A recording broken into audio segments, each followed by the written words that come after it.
अस्सलामुअलैकुम वरहमतुल्लाहि वबरकातुहू बिस्मिल्लाहिर्रहमानिर्रहीम। आज हम बात करेंगे इस पूरी कायनात के हवाले से और इसके बारे में दो ऐसे हक़ाइक़ के ऊपर कि जिसको मज़हब, साइंस या फ़लसफ़ा तीनों ही नहीं जुटला सकते। और वो दो हक़ाइक़ क्या हैं कि ये पूरी कायनात, ये यूनिवर्स एक स्पेसिफिक टाइम के अंदर तख्लीक की गई थी, क्रिएट की गई थी, इसको बनाया गया था और एक स्पेसिफिक टाइम में ही ये तबाह भी होके रह जाएगी, यानी क़यामत बर्पा हो जाएगी।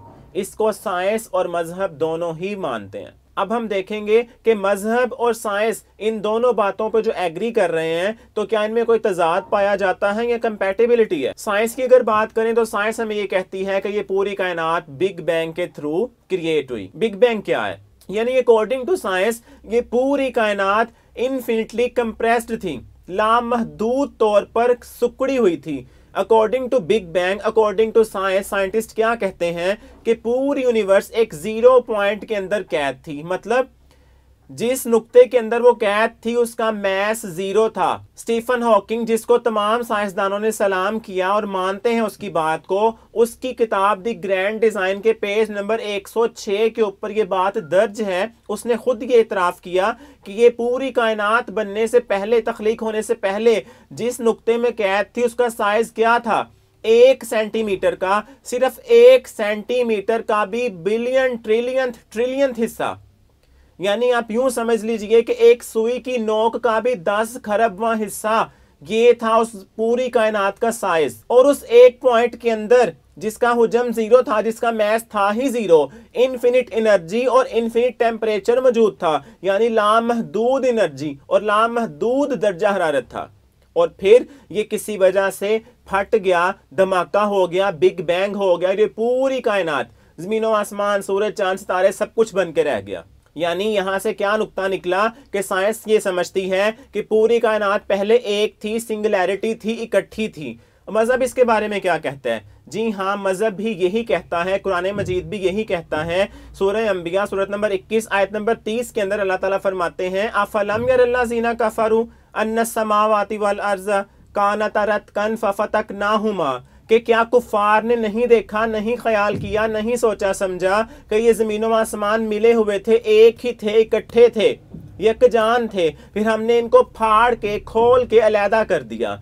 तो बिग बैंग ने, साइंटिस्ट ने ये कहा था कि ये पूरी कायनात एक थी, सिंगुलैरिटी थी, फिर इसको अलग अलग कर दिया गया, अलग अलग हो गई और अलग अलग होके जमीनों आसमान, सूरज, चांद, सितारे सब कुछ बन गया। और मजहब इस्लाम भी यही कह रहा है, कुरान मजीद भी यही कह रहा है कि सब कुछ इकट्ठा था, जमीनों आसमान मिले हुए थे, अल्लाह ने इनको खोल के, फाड़ के जुदा जुदा कर दिया। जो लफ्ज इस्तेमाल हुए कुरान मजीद में उसके मुताबिक भी ये कायनात फटने के, जुदा जुदा होने की वजह से बनी, और बिग बैंग भी यही कहता है। तो यहाँ पे दोनों बातों में कंपैटिबिलिटी मौजूद है। और अगर हम बात करें कायनात के तबाह होने की, क़यामत बर्पा होने की, तो साइंस उसके बारे में कहती है कि बिग रिप होगा। जिस तरह बिग बैंग हुआ और कायनात तख्लीक हो गई थी, इसी तरह से बिग रिप होगा और उसके बाद ये पूरी कायनात तबाह बर्बाद हो जाएगी, खत्म हो जाएगी।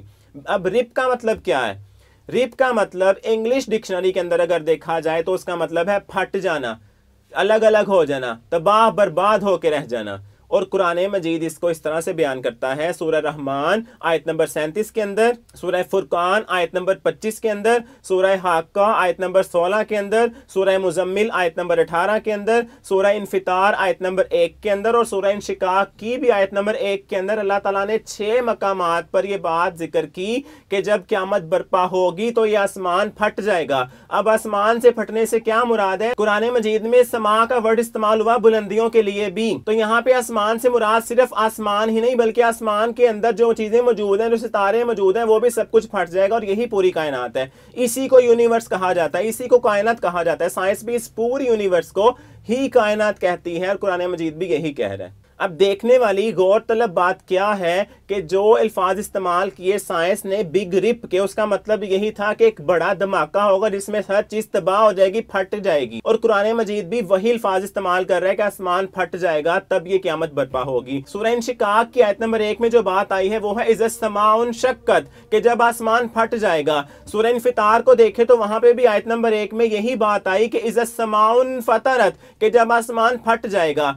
फतरत या शक्का दोनों का मतलब है फट जाना, और बाकी दीगर आयात जो आपको बताई गई उसमें भी यही अल्फाज इस्तेमाल हुए कि फट जाएगा, आसमान और ये पूरी कायनात फट जाएगी, तबाह होकर रह जाएगी, तब क़यामत बर्पा होगी। जबकि साइंस भी हमें यही कहती है कि बिग रिप होगा और ये सब कुछ फट जाएगा, तबाह हो जाएगा, बर्बाद हो जाएगा, क़यामत बर्पा हो जाएगी। तो कायनात के बनने और कायनात के तबाह होने के हवाले से कुरान और साइंस कंपैटिबल हैं। तो यहां से क्या बात साबित हुई कि कुरान मजीद पहले नाजिल हुआ था 1400 साल पहले, और साइंस हमें चंद साल पहले बता रही है इन दोनों हकायक के बारे में। तो फिर इससे क्या साबित हुआ कि कुरान मजीद अल्लाह की तरफ से नाजिल शुदा किताब है, अल्लाह की तरफ से ही नाजिल हुई थी और हक है, सच है, इसमें कोई शक नहीं है। और ये कलाम में खुदा है, कलाम रब्बानी है, किसी इंसान का कलाम नहीं कि जो साइंटिस्ट होता और जाके किसी लैब में रिसर्च करने के बाद, किसी दूरबीन से देखने के बाद, सारे अंदाजे लगाने के बाद कुरान लिख देता। ऐसा नहीं हुआ। ये साइंसदानों की आज की बातें हैं। कुरान मजीद उस दौर में नाजिल हुआ था जब साइंस का, टेक्नोलॉजी का नामो निशान तक नहीं था। तो फिर ये बातें उसमें कहां से आ गईं?